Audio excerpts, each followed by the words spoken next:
Once upon a time, in a quiet village surrounded by hills and rivers, there lived a young boy named Rafik. Rafik was kind, curious, and loved looking at the stars.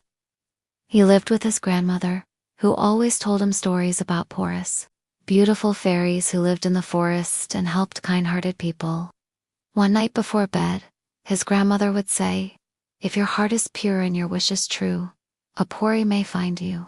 Rafik believed every word. One summer afternoon, Rafik was walking through the forest to gather firewood. As he walked deeper, he noticed a soft light shining through the trees. It wasn't the sun. It was glowing gently, like a star floating in the air. He followed the light, step by step, until he reached a small, clear pond. And there, floating just above the water, was a Pori.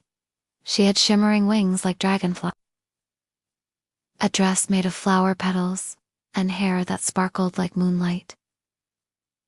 The Pori turned and smiled. "You're not afraid?" Rafik shook his head. "You're beautiful. Are you real?" She nodded gently.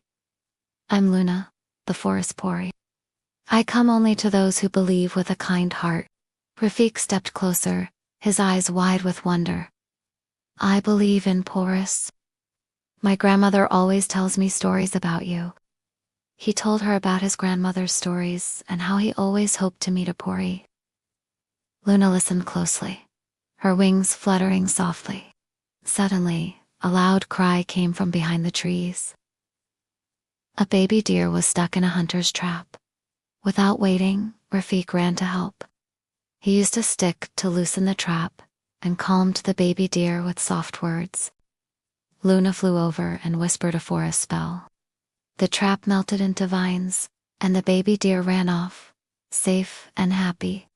"You're very brave," Luna said, "and very kind. You helped without a second thought." Rafik smiled. "I just did what was right."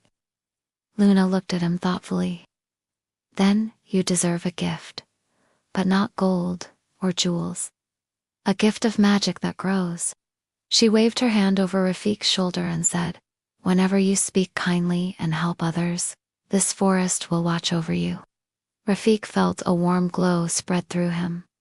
He understood. This wasn't a magic for personal gain, but a responsibility to be a good friend to the forest and all its creatures. From that moment on, Rafik carried the whispers of the forest in his heart. He could hear the soft rustling of leaves sharing secrets, the babbling brook singing old songs, and the birds gossiping about juicy worms. He learned to understand their language. When a family of rabbits worried about the upcoming winter, Rafik gathered extra carrots and herbs for them.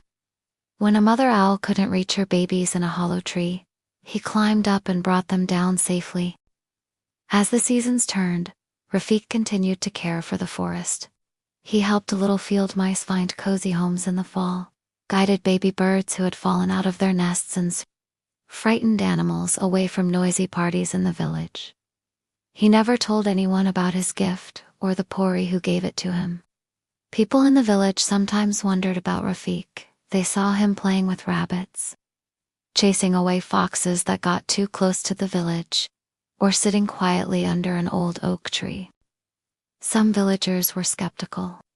"Why does he spend so much time in the woods? What secrets is he keeping?" they asked. Others admired him.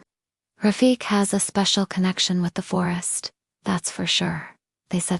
Years went by and Rafik grew up, but he never forgot his promise to the forest or the Pori who gave him the gift. One day, a group of older boys challenged Rafik.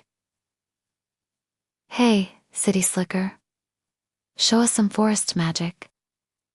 But Rafik wasn't scared. He knew that his magic wasn't something you could brag about. It grew from helping others and was real only to those who believed. So he took the boys on a walk through the forest. He pointed out deer tracks, bird nests, and showed them how to recognize different trees by their leaves. "Wow, I didn't know there was so much to see," one of the boys admitted. Rafik smiled. "The forest is full of wonders if you have the gift to see them." Just then, they heard a loud crack. A tree had fallen across a narrow path, blocking the way back to the village. The boys panicked. How are we supposed to get home now? Rafik closed his eyes, listened carefully, and then started walking. Follow me, he said. He led them through the thick underbrush until they heard the sound of running water. Soon they emerged near the riverbank. A fallen log served as a bridge across a small stream, and on the other side, the forest path continued toward the village.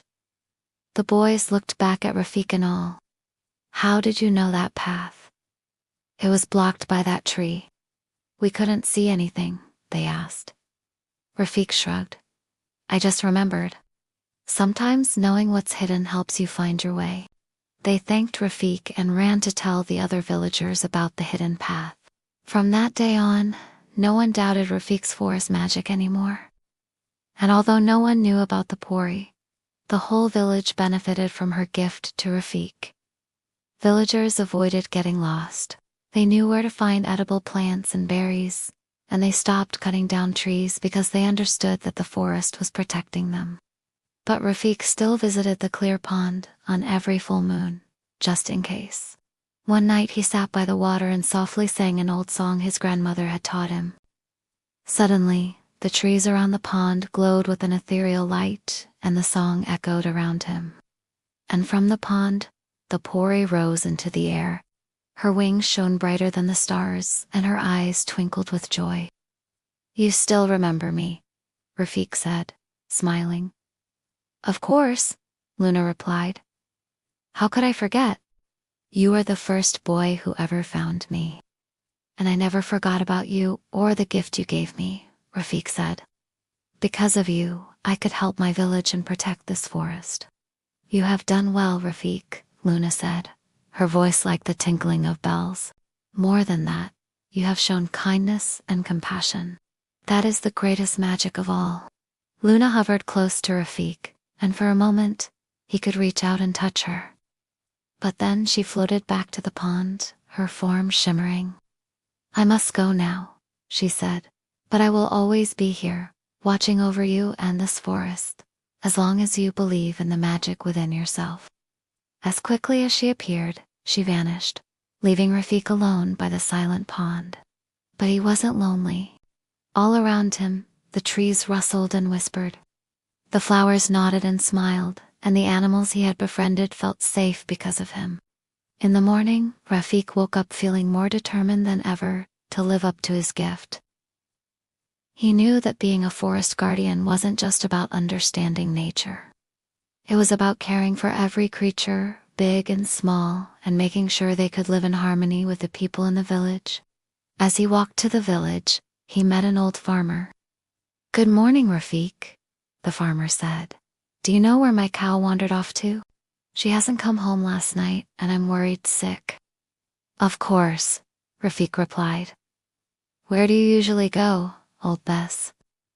The cow had been missing for 3 days. Usually Rafik could sense where animals were, but not this time. So he decided to ask the forest for help. He walked to the riverbank and closed his eyes. In his mind, he pictured the worried farmer and repeated, Help us find old Bess, please. Suddenly, a strong wind swirled around him, and the trees swayed, as if whispering among themselves. Then a large oak tree creaked. Over the hill, Rafik, past the whispering falls, look for a white butterfly. Rafik thanked the tree and ran to help the farmer. He followed the path the oak tree had shown him, and soon he saw a white butterfly fluttering on a rock. That's it, Rafik cried. Old Bess must be nearby. He called out, Here, girl, come back. And the cow came trotting over, tail wagging. The farmer was overjoyed. Oh, Rafik, thank you. I was so worried. How did you find her? The forest showed me the way, Rafik said. The farmer scratched his head. Well, that sounds like magic to me. Later that day, as Rafik walked home, he thought about the Pori's gift. He knew that he wasn't actually doing magic, but helping the animals and people by listening to their needs. And sometimes, just sometimes, the forest itself seemed to whisper and guide him to help even more. Rafik continued to help the forest and the people for many years. He became known as the Forest Guardian, a title he wore with pride. And although he never saw the Pori again, he knew that she was watching over him and the forest, waiting for another curious boy who believed in the magic of kindness.